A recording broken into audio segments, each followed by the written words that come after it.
From the Understood Podcast Network, this is the Opportunity Gap.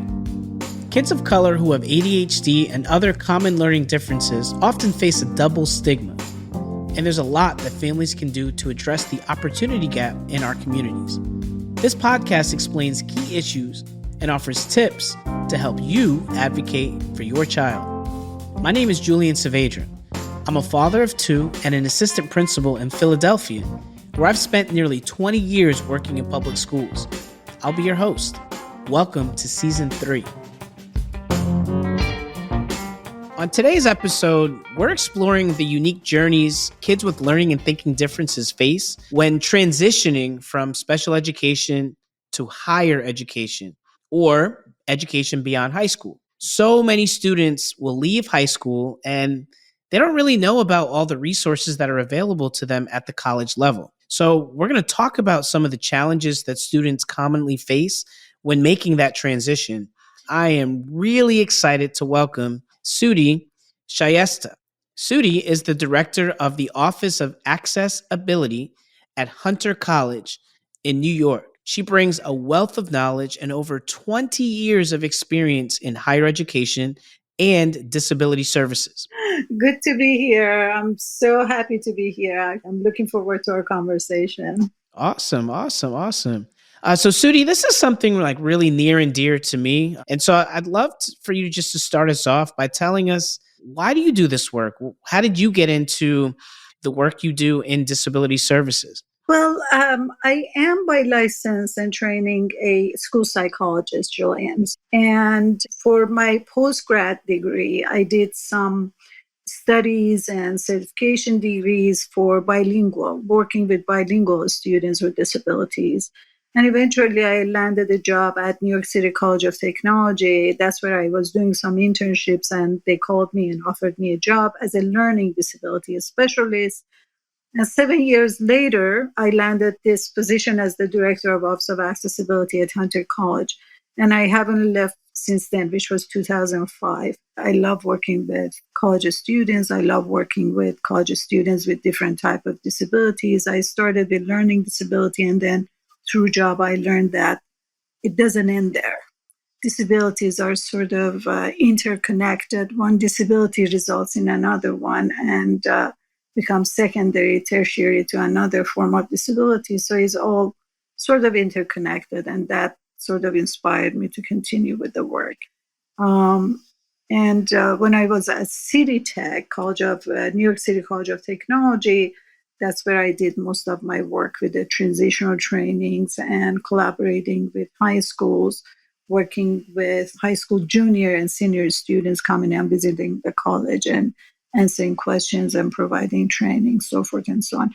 So it's been kind of constant movement, constant growth, constant learning, while I'm also trying to help families and students with disabilities. Wow, you have had a pretty packed career so far. You've done a lot of things, and especially at the higher education level. Being at Hunter for so long and being in this role, education has transitioned a lot in the time that you started to where we are at now. Can you talk to us a little bit about how your specific field has evolved since you started? Sure. Well, yes, you're right. I started this in 98, and I can say with confidence that when I started, the focus wasn't on transitional training then. And even when the K-12 tours high school, let's say high school administration, the IEPs were only created during the last year of the students' high school transition, and where there wasn't much time to get to know these students, what their abilities, what are their disabilities, what are their likes and dislikes. Nowadays, the IEPs are created as early as kindergarten level. As soon as someone is identified as having a disability, as soon as a child is identified as having some sort of a difficulty or identified as neurodiverse or having a developmental, psychological, any kind of a disability, the parents get involved, the administration gets involved, the guidance counselors, the specialists get involved. And from the get-go, they sit together and decide what is the next best step. So this is a huge step forward towards understanding that the identifying disability and sort of troubleshooting or addressing the need of students with disabilities is not going to be all done in 1 year towards the graduation. This is a continuing work. This is something that parents and administration have to work on it from the get-go. So they get the student ready by the time they hit high school years, and hopefully by then they're ready to move on to the next level and transition, even whether it's into higher education or a job or some sort of career. So there is a big change that I can see it has happened since. I can also see that the assistive technology has been integrated into teaching the students in the classrooms. Assistive technology, it was very much limited those days. Tape recorders considered as assistive technology. Now we have all these kind of assistive softwares and hardwares for visually impaired, learning disabled, hard of hearing students, name it, and they're all incorporated into the classroom learning and outside the classroom learning. So these are all a lot of big changes that has happened. I really want to hone in on the idea of transitions. For those of you listening that have children or students with learning and thinking differences, you might hear the phrase transition planning. You'll find that in the body of an IEP or in the process of writing an IEP. And as somebody, again, who is an administrator at the high school level, I get to see transition planning on both ends. When middle school students are doing transition planning into high school, and then as we're planning for transitions out of high school, we really sit down as a team. And like you said, the family, the student, the teachers, the administrators, the whole team kind of forecasts or plans out what is that transition going to look like. And a lot of times we find that transition planning starts at the very beginning of the process. So we're looking further down the road, and we might be looking 3, 4, 5 years down the road as to what things look like this backwards planning transition period. So I'd love to kick the further part of the conversation off with just defining what are these transitions we're talking about and what can they look like? There are transitions from high school to college. There are transitions from high school to career, and then there are transitions to from high school to further trainings. So there are different type of transitions that are out there, but each group of student needs certain level of training and readiness before they hit that plateau, if that makes sense. Now, so for instance, for students who are just transitioning to higher education, these students, they need to know what they're facing by going to college. They need to know that there's a huge difference. There's a gap between the way higher education approaches learning and the way that high schools do, the way the classroom is structured, the way the hours are structured, the way that the guidance counselors and parents are involved in high school versus the level of their involvements, if any, in higher education. Then there's a whole lot of transitional issues in terms of lack of socialization skills. Throwing someone from a pond into an ocean, sort of an example I usually give for students that are not familiar with college and college atmosphere and challenges. It's really throwing someone into the ocean and telling them learn to swim. So that is a big transitional issue. So what's going to happen to them? There is a great deal of training, great deal of conversation, communication, and exploring the options for that particular student. And I always say, involve them in the conversation, have a talk with them, see what are their thoughts. What do they think what is it that they think they cannot do versus what is it that they think they can do or they're interested to do before you make any decisions. And then look into the resources and sources that are out there to see if there are any companies, agencies, any sort of sites that they would provide some sort of a training. We are talking also about cultural differences. Like cultural differences among students that are visually impaired or blind might be very different from cultural differences among the students who are deaf and hard of hearing versus cultural differences among the students with autism, right, in the spectrum. And that's the truth, right? And you mentioned earlier how some disabilities may intersect with other disabilities. And when you were talking about the cultural differences depending on what disability or learning difference the student may have, it made me think there's another layer too with cultural differences based on race or gender or nationality, ethnicity, and how those also play a part in what that transition may look like. Now, you also mentioned how this is not just about higher education, right? Like we know that the majority of students across the nation do not attend higher education. Like there's other options that our students go into. And I'm speaking specifically around trade schools. I'm speaking about military or even the world of work. What does it look like for students who are not college bound, right? So say I'm a student who has an IEP and I'm choosing to enroll in trade school. Or maybe I have a 504 plan and I've enlisted in the Army. Are there resources available for them to prepare for their journey too? Definitely. There are a lot of resources citywide. I mean, there are programs that focus on helping the student to equip them with practical skills, certifications, job placements, or, for example, schools might collaborate with local businesses or trade schools to offer vocational training and courses in fields such as, let's say, carpentry, automotive repair, culinary arts. Just give the students some sort of a hands-on experience and give them some sort of an industry certification, which is very empowering when you think of it. It's very empowering. It's right in the way it should be, and so the emphasis in on preparing these students through internship, apprenticeship, community-based programs that align with their employment or post-high school plans. And there are tons of programs across the city that help students with that. There's a CUNY Career Success. There is myfuture.com. There is New York City College Line. There is New York State Career Zone. There are a whole lot of platforms out there when you check the online that their main goal is to help students make an appropriate decision as to where they want to be in future, what is their career path, whether it's through certain online evaluations to find out their skills and aptitudes and abilities and interests and all them, and then match them to the next best thing that might be available there for them. So there's a whole lot of resources that, and I can talk about understood.org, right?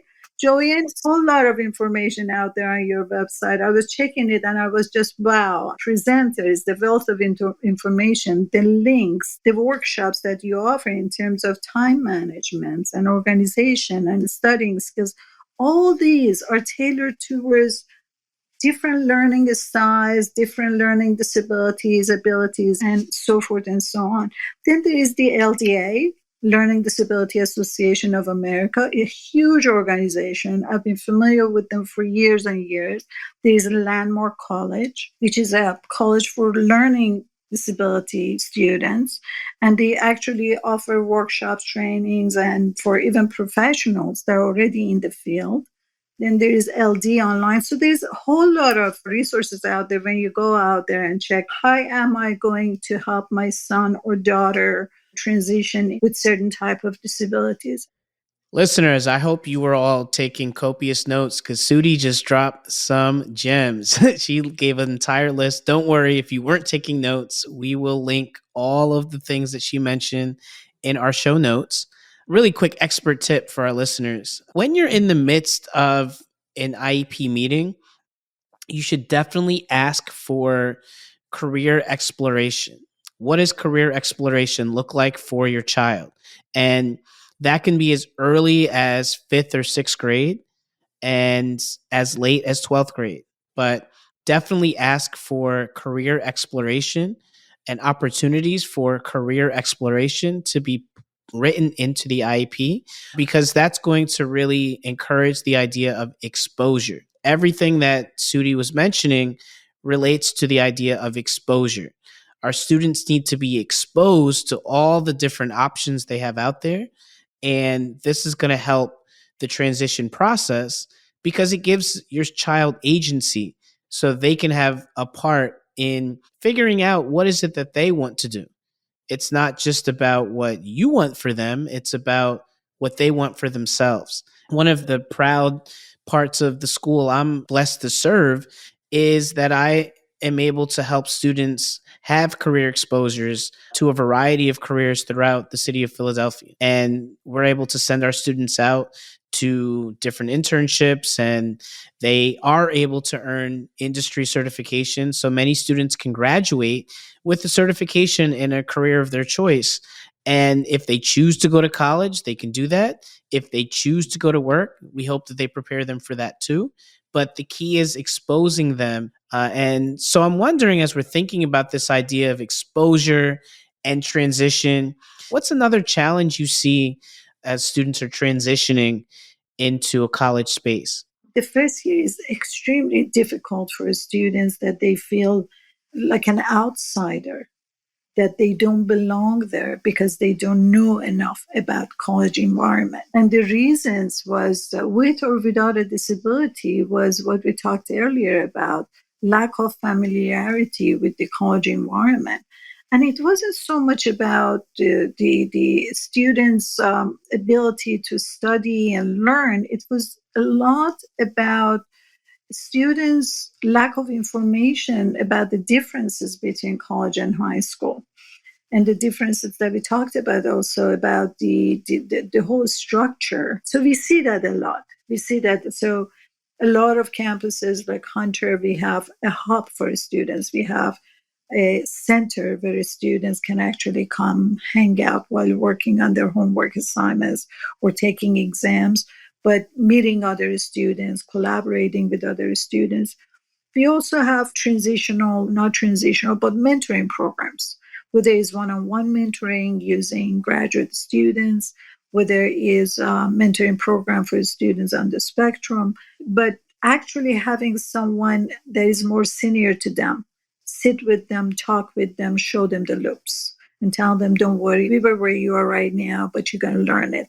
But get their minds ready before they get there, that these are the things you need to do. Proactivity in that terms is very important. So, Sudi, I want to ask a real life scenario question. Let's say that my daughter is graduating high school with the class of 2024, and she has decided that she is going to matriculate at Hunter College. And let's say my daughter has a current IEP in 12th grade, and the IEP has support services for ADHD. Let's just use that for an example. What does it look like for the time that she leaves high school until August of 2024 when she packs her bags and shows up at one of your beautiful dormitories? What kind of support services would happen while she's still in high school? What would happen during her first year? Like, what is that going to look like? What can I expect as a parent in terms of support services? Sure. I would definitely have their guidance counselor or other counselors to have their IEP 504 and psychoeducational evaluations ready, handed to them, and tell them how important it is that these documentations to be shared to the Office of Disability Services once they get to college. That's very important. Sometimes students come in and register with our offices, and we have to send them back to collect certain documentations. They don't even know what those documentations are. They don't know which office has them. They don't even know, some of the students don't even know what kind of disabilities they were diagnosed with. A lot of them coming in to our offices when they come in from high school, they come in blank, completely not knowledgeable about what's going on with them or what's written in their documentations. It's very important that they get familiar with their documentations, their disabilities, and why they need these accommodations. That's very important. And telling them that, yes, This is yours. Put it in your bag. Save it somewhere in your bedroom. So the day you go to college, the first stop you make after you get accepted to that college, take a copy of this to the Office of Disability and meet with someone and discuss what is available to you. So that's a step one. Got it. So find the Office of Disability at whatever college you're attending and bring copies of your IP and any other evaluative work with you so that they can have that on file. And then as soon as some offices are larger than others, but I'm sure someone is going to be assigned as an advisor or a counselor and have a conversation, participate in student clubs, participate if they have any time management, study skills workshops. I would say take advantage of any kind of a workshop that are out there that get you familiar with what college life is about. Go to orientation meetings, go to welcome meetings, and anything that the college has set up for freshman students entering the college. A lot of times the students miss these orientation activities and later on, or they don't even know who their academic advisors are. So they have to get familiar. They have to go meet the advising office, meet the Office of Disability Services and all that. It's not just about taking classes and passing the courses. It's really about also getting to learn about the resources that are available on campus and go in those offices and get familiar and get to meet someone and have a conversation with them. Got it. Got it. Now that, my hypothetical daughter, which by the way, my daughter is only 8 years old, so I have a long way off for this, but let's think my hypothetical daughter is there. She has gotten to know her mentor at the Office of Disability Services. She's thriving, but one of her friends also has an IEP and one of her friends might be struggling. What kind of programs or resources do you know of that our listeners can really rely on to be effective? Well, their best resource while on campus is the Office of Disability Services because they do workshops and trainings, they do one-on-one, they do group, they do actually sit down with the student and explore the documentations and go through what is doable, what is not in terms of their skills and abilities and interests. Yes, there are these organizations out there that I mentioned to you that like myfuture.com or New York City College Line, they can go and have a private mentor or private, advisor or hire even someone to consult with. But when in college, the best the student can do is take advantage of the accommodation provided and when they can't have a conversation. Got it. So, listeners, Office of Disability Services, they should be at any higher education institute that you are choosing to attend. All right, Sudi, last question. Just thinking about this entire conversation we're having about the idea of transitioning into higher education, and you shared a wealth of resources. You shared some very clear steps for families to take. Is there anything that you can think of that educators or parents or students or all three together can work together to ensure that adequate support systems are in place for students with disabilities? The first thing I would say, let's respect our differences. Yeah. That's a word. Yeah. Respect our differences. And Yes. the second is collaborate, communicate, collaborate. During the collaboration process, involve the student in the conversation. Don't make just decisions without the student sitting there. And you might think you know them better than them, but you don't. They know exactly who they are, what they can and cannot do. One thing we do when we sit with the student and have a conversation with them would say, tell me about what is it that you feel like you cannot do in the class. Explain to me what happens when you try to listen. Explain to me when you're trying to listen and take notes. Explain to me what happens when you're taking exams. They know maybe they cannot verbalize it the way we want to, but they know exactly what's happening to them. Then with that information, you can work.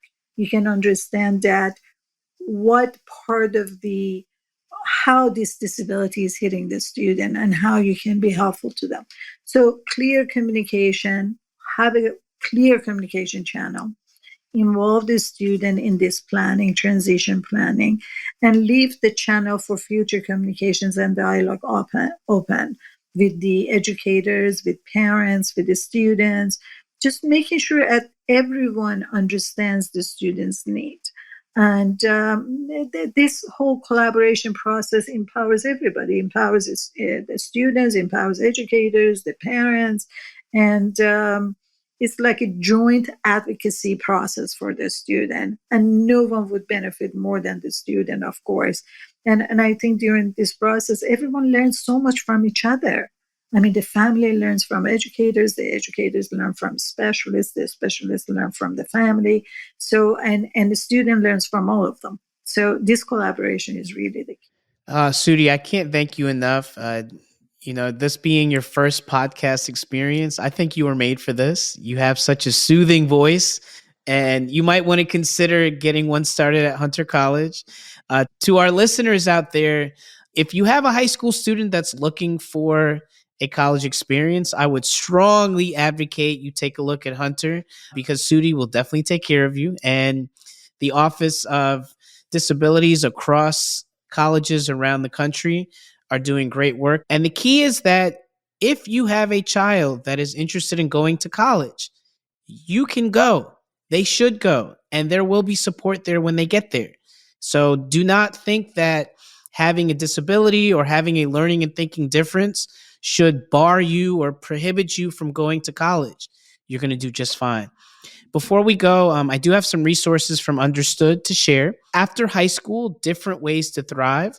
It's an article by the amazing Understood team. And 7 Things to Know About College Disability Services. Another article that you can find on understood.org. Sudi, thank you again so much. We really appreciate you. Thank you so much, Julian, for this opportunity. I really enjoyed this time, and I feel like there was a lot to share, I understand, but one thing that I would really encourage everyone to do is ask questions.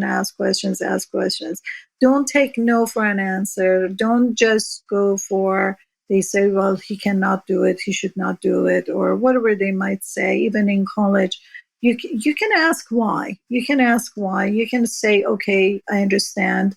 What is the next best option? Because I don't want to just leave it at that. So what is the best I can do after this point on? Are there any vocational trainings? If someone cannot make it in college, don't just shut it off. So this conversation, this collaboration, this helping the student to get to know themselves, their skills, their abilities, their aptitudes. It's so important to have these realistic conversations, the family and especially as an advocate together, and educate the student about themselves and what they can and what they cannot do, and how their disability affects their learning, so they can maximize on the services that are available for them out there. You heard it first, listeners. Have the conversation, have the communication to maximize the opportunity. Sudi, we appreciate you. Until next time, listeners, thank you so much.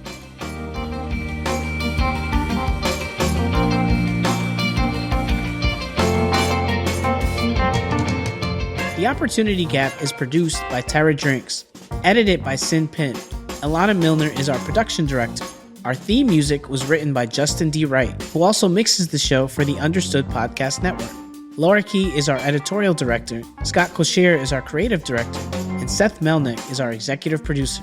Thanks for listening, and see you next time.